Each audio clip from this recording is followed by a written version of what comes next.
Assalamualaikum warahmatullahi wabarakatuh. Kali ini kita akan belajar nahwu dasar. Dalam kali ini kita akan membahas tentang kalam. Apa kalam itu? Berikut penjelasannya. Kalam adalah susunan kalimat Arab yang memahamkan. Lebih jelasnya, perhatikan keterangan berikut. Tulisan yang paling kecil dalam bahasa Arab namanya adalah huruf. Apa huruf itu? Yaitu mulai alif, ba, ta, dan seterusnya sampai ya.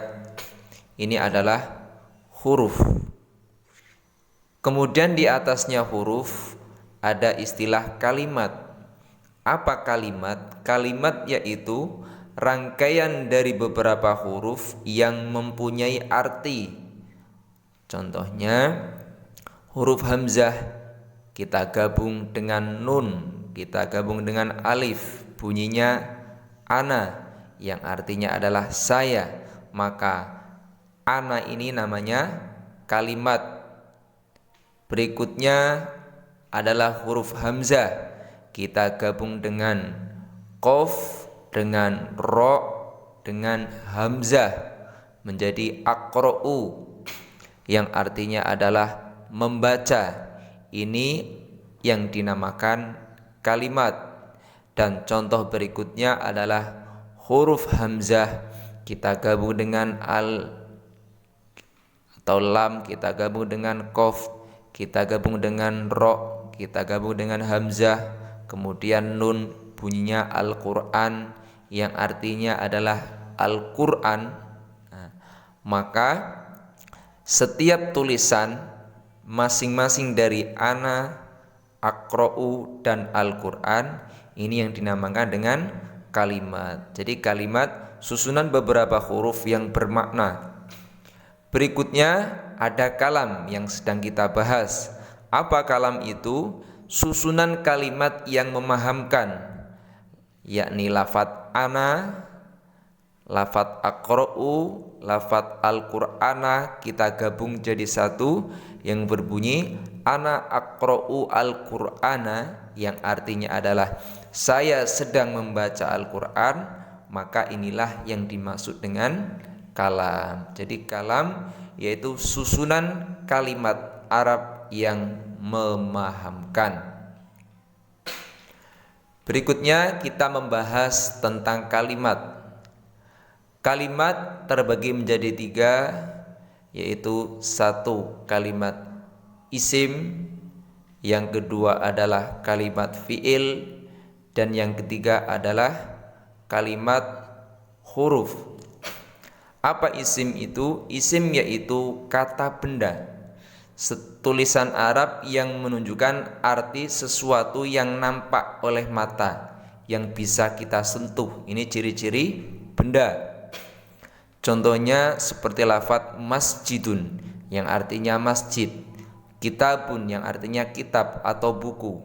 Masjidun, kitabun ini tulisan Arab yang menunjukkan arti sesuatu yang nampak atau kata benda. Inilah yang dimaksud dengan isim. Kemudian yang kedua adalah fi'il. Apa fi'il itu? Fi'il adalah kata kerja, kata Arab atau kalimat Arab yang menunjukkan arti kerja. Seperti contoh kataba yang artinya menulis, qoro'a yang artinya membaca, nama yang artinya tidur, dan sebagainya. Ini adalah kalimat fi'il. Jadi fi'il adalah kata kerja. Berikutnya adalah kalimat huruf. Apa kalimat huruf? Kata penghubung. Ya, seperti pada contoh roja'tu minal madrasati. Lafadz min ini adalah kalimat huruf yang menghubungkan antara lafadz roja'tu kepada lafadz al-madrasati yang artinya dari. Kemudian ila, dhahabtu ilal masjidi yang artinya saya pergi ke masjid. Ini adalah kalimat huruf. Ya. Dalam nadhoman sudah ada agar kita mudah mengingat, ya. Kalimat itu dibagi jadi 3.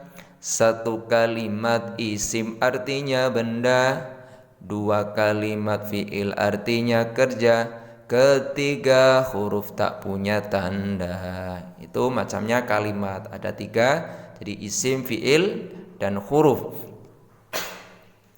Berikutnya dari keterangan yang sudah kita simak tadi, jadi kesimpulannya bahwa kalimat Arab kalau kita teliti maka tidak akan terlepas dari 3 hal tadi, yaitu salah satu dari isim, fi'il, atau huruf.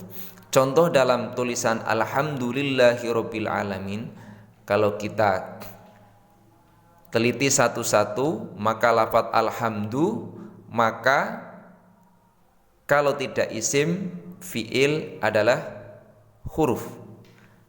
Lillah, linya itu kalau tidak isim, fi'il, maka huruf.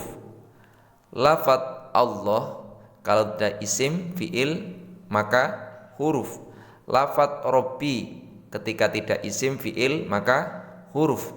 Begitu juga dengan lafaz al-alamina, tidak akan terlepas dari salah satu yang 3 ini. Kalau tidak isim, fi'il, maka huruf. Kesimpulannya, setiap tulisan Arab dimanapun kita jumpai, kalau kita teliti maka dia pasti tidak akan terlepas dari salah satu 3 ini. Kalau tidak isim berarti fi'il, kalau bukan isim, bukan fi'il, maka huruf. Berikutnya, agar kita bisa menentukan mana yang isim, mana yang fi'il, maka kita harus tahu ciri-ciri atau tanda-tanda dari masing-masing kalimat. Yang pertama adalah tanda-tanda isim.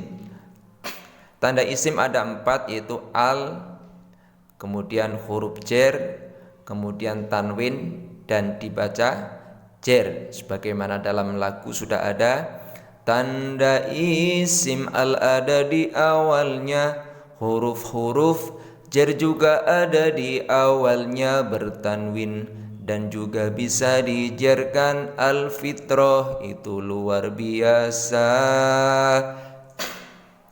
Jadi tanda isim yang pertama adalah al, diawali al. Maksudnya setiap tulisan Arab yang diawali oleh al, maka dia termasuk kalimat isim. Contohnya seperti al-masjidu. Al-masjidu ada alnya berarti isim. Kemudian contoh berikutnya ar-rahmanu. Jadi setiap tulisan Arab yang ada alnya di depan maka kalimat isim. Berikutnya diawali huruf-huruf jer. Huruf jer nanti akan kita bahas setelah ini, ya. Contohnya adalah ilal jannati. Lafaz al jannati terletak setelah ila, maka al jannati berarti isim. Begitu juga dengan al masjidi, jatuh setelah min, di mana min adalah huruf jer, maka al masjidi adalah kalimat isim. Yang ketiga, tanwin. Setiap tulisan Arab ketika huruf terakhirnya bertanwin maka dia pasti isim, seperti lafaz qalamun, musliman, dan lafaz-lafaz lain yang bertanwin. Kemudian yang terakhir adalah dibaca jer. Di antara ciri jer yaitu harokat huruf terakhir berharokat kasroh, seperti lafaz Allahi. Lafaz Allahi, harokat huruf terakhir berharokat kasroh, ini berarti isim, ya. Kemudian kitabur rajuli, lafaz ar-rajuli ini adalah isim karena harokat huruf terakhir dibaca jer. Berikutnya kita belajar tanda-tandanya fi'il. Tanda fi'il juga ada 4. Yang pertama adalah qad, diawali oleh tulisan qad, seperti ini bentuknya, ya. Kemudian sin, kemudian saufa, dan yang terakhir adalah tak taknis atau tak perahu yang mati atau yang sukun, harus sukun syaratnya, ya. Jadi tanda fi'il ada qad, sin, saufa, tak taknis. Bagaimana dalam lagu sudah ada tandanya fiil itu 4, banyaknya diawali oleh qadsin juga saufa diakhiri oleh tak taknis yang mati, al-fitrah selalu di hati. Jadi kesimpulannya, setiap tulisan yang jatuh atau terletak setelah qad maka pasti kalimat fiil. Seperti contoh qad aflaha, lafadz aflaha terletak setelah qad maka aflaha berarti fiil. Atau qad jaa zaitun, lafadz jaa terletak setelah qad berarti jaa adalah kalimat fiil. Berikutnya sin. Setiap tulisan Arab yang berawalan sin maka berarti dia adalah fiil. Seperti contoh kalla saya'lamun, lafadz ya'lamuna diawali oleh sin, kemudian sayaqulu, yaqulu berarti fiil. Kenapa? Karena diawali oleh sin. Berikutnya saufa. Setiap lafadz yang jatuh setelah saufa adalah kalimat fiil. Seperti contoh saufa ta'lamun, saufa yardo. Yardo ta'lamun adalah fiil karena jatuh setelah saufa. Dan berikutnya yang terakhir tanda fiil yaitu tak taknis yang mati. Untuk tak letaknya di akhir. Perhatikan lafadz jaa, ja'at. Lafadz ja'at diakhiri oleh tak taknis yang mati. Berarti lafadz jaa ini adalah kalimat fiil. Begitu juga lafadz ja'at as-sayyaratu. Setiap tulisan yang diakhiri tak yang berharokat sukun maka kalimat tersebut adalah kalimat fiil. Inilah tanda-tandanya kalimat fiil. Berikutnya adalah kalimat huruf. Apakah kalimat huruf punya tanda?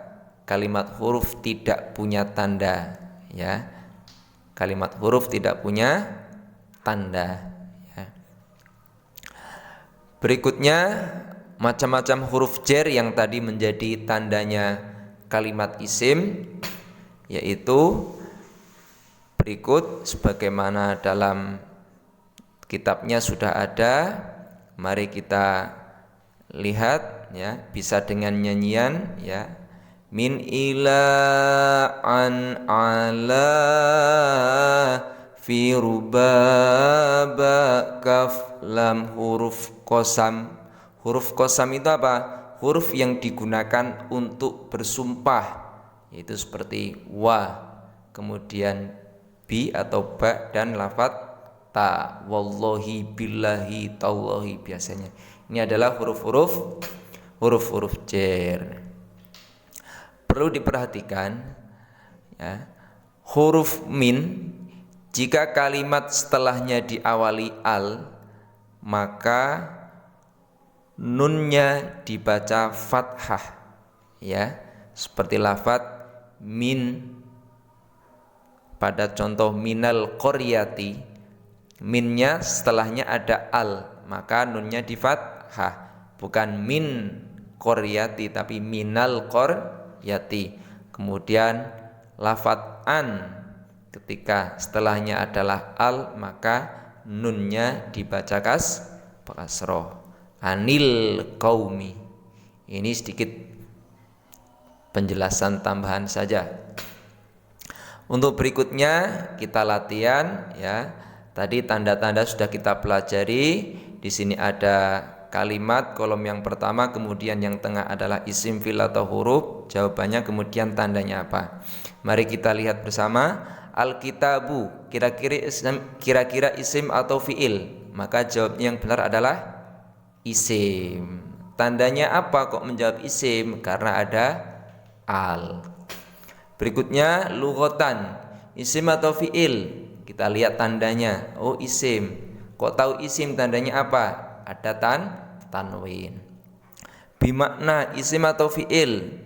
Oh, isim. Kok tahu isim? Ada tandanya yaitu diawali huruf jar berupa ba. Minal ahkami, isim. Kok tahu isim? Ya, tandanya apa? Diawali huruf jar, kemudian juga ada al. Damiyat isim atau fi'il? Maka jawabnya adalah fi'il. Lo kok tahu fi'il? Ya karena diakhiri tak taknis yang mati. Qad tufidu. Tufidu isim atau fi'il? Maka jawabnya adalah fi'il. Kok tahu fi'il? Karena diawali qad atau jatuh setelah qad. Saufa yasiru. Yasiru isim atau fi'il? Fi'il. Kok tahu? Ya karena jatuh setelah saufa. Kemudian wa isim atau fi'il atau huruf? Huruf. Kok tahu? Karena tidak ada tandanya isim dan tandanya fi'il, maka huruf. Takhfifan isim atau fi'il? Isim. Kenapa? Karena ada tanda isim berupa tanwin.